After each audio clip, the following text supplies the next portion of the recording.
Rob from 106.1 KISS FM here with my tag team partner in podcasting. It's Eric Cornish with WKDQ. Welcome to the Enhancement Talent, and want to say congratulations to our first winner of WWE SmackDown tickets in the Enhancement Talent section.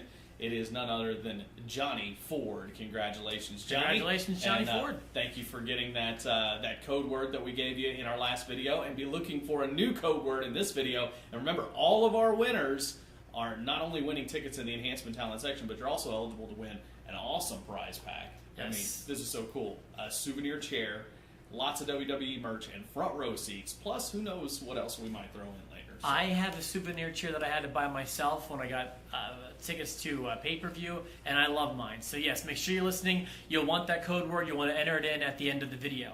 In the meantime, though, you will have to listen to us talk about wrestling. Yes, you will. But trust me, I hope you like it. If you like wrestling like we do, you'll be into it. Big news this week. USA has announced not only will SmackDown be moving from Sci-Fi to the USA Network. Which I like. Later on this year. Yeah, it's big for USA and big for SmackDown. But also the return of Tough Enough, which is interesting because I thought when they were bringing back Tough Enough, it would just be on the network. That's what I thought too. Because they've been producing so much stuff for the network. But it looks like it's going to be on USA, coming back once again. We haven't seen it in a couple years. Steve Austin was the host last time. Doesn't look like that's going to be the case this time, but it should be interesting. Steve Austin was really the best part of last year's Tough Enough, and I think that not having him in there is going to be a mistake. I also think it's a mistake in that it's going to have an American Idol-like voting system. That is not working for Tough Enough, in my opinion. Maybe just the guys should be picking who goes forward, in my opinion. They haven't produced any major stars. Well, and here's where I'm going to go with this. Let's go back and look at Tough Enough Past, where they haven't used fan voting before. Has it really? How has it affected the business? I don't think in any way Tough Enough has really, okay, season 1, I remember you had Maven and Nydia. Yeah. Okay, Maven and Nydia did not make a big splash on the business. Not a memorable one, not a long-lasting one. You could say temporarily when Nydia was with Noble, when Maven was eliminating The Undertaker from the Royal Rumble. Sure, they were doing their thing, but that was about it. Let me give you a quick stat right now. Out of all of the Tough Enough winners, there is no one who has a contract currently with WWE. Nor should there be. None of them. And out of anyone who has been on the show Tough Enough, you want to take a guess as how many has a contract right now with WWE? Boy, I don't think any of them do now that Josh Matthews is gone. 3. Oh, 3. Does Miz count? And Miz counts as a runner-up. Just anyone who has been in the finalists on the show. Miz, Ryback, who was on the season with Miz, and Cameron, who was the first one eliminated the last season they had. I forget that. Now, were Miz and Ryback, were they the one that was on SmackDown? Yes. That one, to me, barely counts. Well, that was a tough one. But, I mean, look at the winners. Okay, you mentioned Maven and Nydia. Maven maybe had the most impact of any of the winners. Well, no, not of any of the winners. I'll get to that one coming up. But had a lot of impact. Then you had Jackie Gata. Her biggest claim to fame was she had one of the worst matches of all time, which you were there for. I was there at the First Union Center in Philadelphia, happily watching that match. Then you had Shaniqua, Linda Miles, who was paired with the Bash Brothers. As the Dominatrix character. Yeah, I forgot all about her. Next season, you had Matt Cappotelli and John Hennigan, who became John Morrison. There's the biggest one. Now, that's a match made in heaven. That is an actual legit success story. Sure, yeah, that's the one for sure. Then came Daniel Puder, who just proved that he was a little too legit for the wrestling world and got shunned because of it. But again, that's kind of what happens in that world when you show up one of the top stars on live TV, as he did to Kurt Angle. I mean, here was the thing about that Tough Enough was when Tough Enough was its own standalone show, it was still kind of considered a shortcut way into the business. Mm-hmm. The way they did it on SmackDown is even like a shortcut way to the shortcut. Yeah. It was like one segment on SmackDown where they were eating hot dogs and nonsense like that. What were you expecting to produce with that? Although they did produce The Miz. Yeah, they did, but I think The Miz would have made his way in no matter what because of his reality show background. So And he worked hard. I mean, let's despite what you think about the Miz, he worked his butt off to get where he is today. Most of his working hard was actually when he was actually in the company. Yeah, when his true. first few years, when I couldn't stand him and didn't get him, he was paying his dues. Yeah, he was. And then of course the last season, Big Andy Levine did not last long. Had some issues there in developmental, and he was gone. So the actual impact on the business for Tough Enough hasn't been much. And as great as Total Divas has been for WWE, and it really has, I think it's brought more eyes to the product. I agree. I think it's put a better spotlight on the Divas. It's given them personality that they don't have time to give on Raw.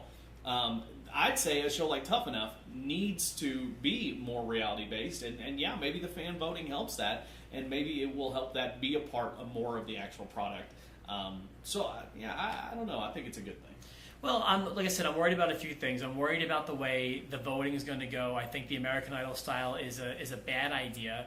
I also think that doing this without Austin might be next to impossible, because I thought he was the only good thing about the season the last time they did, I think in 2011 or 2010. But either way, it's something I do get excited for, rightly or wrongly. I will watch it. I'm hoping it takes up the first hour of Raw. Personally, don't know if it's going to. Be nice. But I could use... I'm not going to watch it after Raw, I'll tell you that much. Yeah, well, and exactly. And also, I don't know if I want to watch Raw after it. I don't want, at least not a 3-hour one, that's for sure. That's just too much. So, it could be good, it could be bad. They have to be careful how they position what the winner actually gets. Because, if you don't want to make it seem like they're going to be a huge star, right? But you also want to make it seem like they're not going to get anything. But at least now, see, in the past, when you have people that don't have a lot of experience and all they can do, I mean, obviously you have to capitalize on them being on the show and winning, so you bring them to TV. But then, many times, Tommy Dreamer beats up John Morrison and Matt Capitelli. Sure. Or Daniel Puder goes into the Royal Rumble and gets beat up by Guerrero and Benoit and Holly. Or, it's always the same thing. Or, Andy gets stunned by Steve Austin. And then what happens, you know? But now they have NXT. Now that's what could be different is, good point. They can get that exposure on NXT while making their way back up. People can follow their progress. So is Andy still anywhere? No, he's not. That's probably good for wrestling. And I really hope, that what they don't do is take kids that are already at NXT and turn that in. I mean, that's just, we already know they have a contract. Yeah. So let's not make it like that. At least I hope. But anyway, moving on. I just wanted to go down the list of some of the other people who you may or may not know had been on Tough Enough.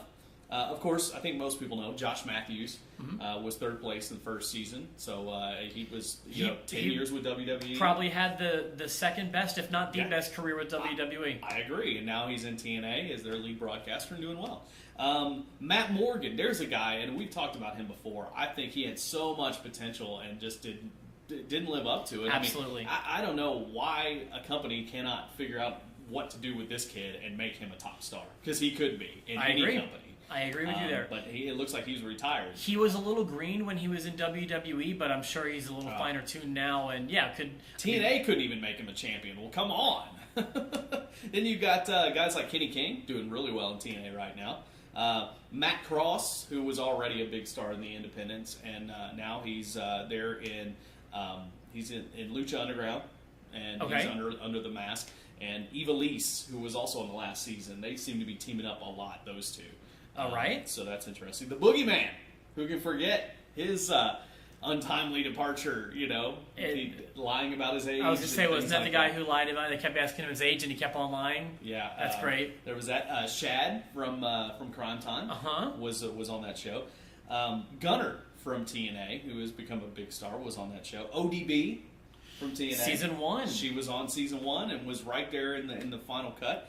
And how about Karma? Really? Yes, Awesome Kong, a very infamous segment where JR actually told her, "You will never be a diva," which he's kind of backpedaled since then and says, "Now listen, I said she would never be a diva. That's because she's a women's wrestler," and talks about how much he loves her now on his podcast and things like that. But what season was she on? I think that was maybe season 3, maybe season 2. But yeah, she was in the opening tryouts, and JR. Oh, so she didn't make it into the house? No, but JR told her that she would never be a diva, and now she's one of the biggest female wrestling stars anywhere in the world. I think I have another name. Yeah? Was Melina not from Tough Enough? She was. Yeah, she was. I think she was in the opening rounds. That's where she actually met John Morrison, right, and began their budding relationship. There's a few other ones out there that a little lesser known, like Desire, who was in TNA. She was on The Biggest Loser. Right. There's a few career other, highlights. Yeah, a few other folks there. But overall, I don't think Tough Enough has had a huge impact on wrestling. But I'm looking for this one to maybe do a little bit different. Yeah, I don't know that it's going to be a huge impact like the other shows, even as big as some of the other shows. But still, I look forward to the goofy nature that is Tough Enough, the reality aspect that is that show. You want to reveal the code word for today? Yeah, I think, hey, easy enough. Tough Enough. There you go. That's all right, so let me make sure I've got this. So, I guess I can't win, but TOUGHENOUGH. You got it. Okay. That is it. And so what you need to do, if you're just watching this on YouTube, you'll find the link down below where you can go and enter the code. If you're watching this on one of our websites, just look below the video, and there you can enter it, and we'll announce a winner on Monday for the Tough Enough section for SmackDown, May the 12th at the Ford Center. Thanks for watching. You said the Tough Enough section? Did I say the Tough Enough section? We're going to put you in the Enhancement Talent section. Yeah, you be in that section, actually. You won't have to sit with those Tough Enough guys. I'd rather sit with us than the Tough Enough rejects anyway. That's right. For myself, for the Rom. Hey, and I'm Eric Cornish. Have a great weekend.